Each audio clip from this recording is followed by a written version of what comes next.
દાહોદમાં 23 ચેકપોસ્ટ પર આખી રાત પોલીસનું ચેકિંગ।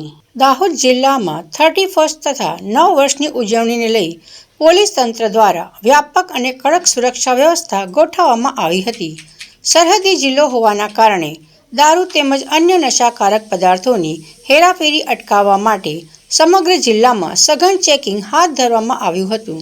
આ કાર્યવાહી અંતર્ગત દારૂ પીધેલી હાલતમાં કુલ 92 લોકોને ઝડપી પાડવામાં આવ્યા હતા, જ્યારે 31 દેશી દારૂ અને 11 વિદેશી દારૂના કેસો નોંધાયા હતા। આ અંગે દાહોદ જિલ્લા પોલીસ અધિક્ષક રવિરાજસિંહ જાડેજાએ જણાવ્યું હતું કે 31st અને નવા વર્ષની ઉજવણી દરમિયાન અસામાજિક તત્વો કોઈ ગેરલાભ ન લઈ જાય તે માટે દાહોદ જિલ્લાને ખાસ મહત્વ આપવામાં આવ્યું હતું।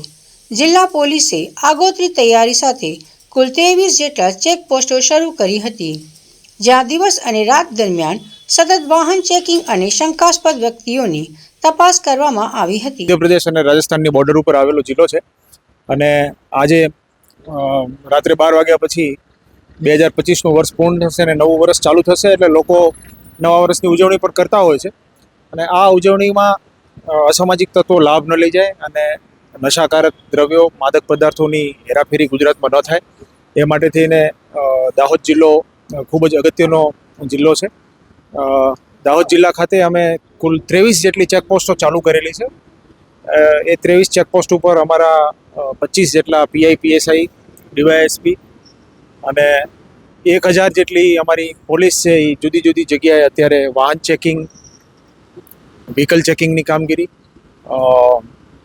શંકાસ્પદ વ્યક્તિઓની ચેકિંગ, રીઢા ગુનેગારોની ચેકિંગ, આ બધી પ્રકારની પ્રવૃત્તિઓ અત્યારે ચાલુ છે। અને ચેકપોસ્ટ ઉપર વિશેષ કરીને અત્યારે આપણે જ્યાં ઊભા છીએ એ ખંગેલા ચેકપોસ્ટ છે। આ નેશનલ હાઈવેને જોડતી ચેકપોસ્ટ છે, એટલે અહીંયાથી મોટા વ્હીકલો પણ દારૂની હેરાફેરીમાં અગાઉ પકડાયેલા છે, એટલે અહીંયા વિશેષ ધ્યાન આપવામાં આવી રહેલું છે। અહીંયા body worn camera, drone camera, CCTV camera, breath analyser, આ બધી વસ્તુઓનો પણ ઉપયોગ કરવામાં આવ્યો છે। આપ જાણો છો એમ છેલ્લા 10 દિવસ દરમિયાન દાહોદ જિલ્લા પોલીસે મોટા જથ્થામાં દારૂનો સીઝ કરેલો અને એ દારૂનો જથ્થો ગઈકાલે નાશ પણ કરવામાં આવ્યો હતો। એટલે ભવિષ્યમાં પણ આ રૂટનો ઉપયોગ કરી અને ગુજરાત રાજ્યમાં નશીલા પદાર્થો, માદક પદાર્થોની હેરાફેરી ન થાય એ માટે થઈને દાહોદ જિલ્લા પોલીસ સતર્ક છે અને સતત આ બાબતે કામગીરી કરતી રહેશે।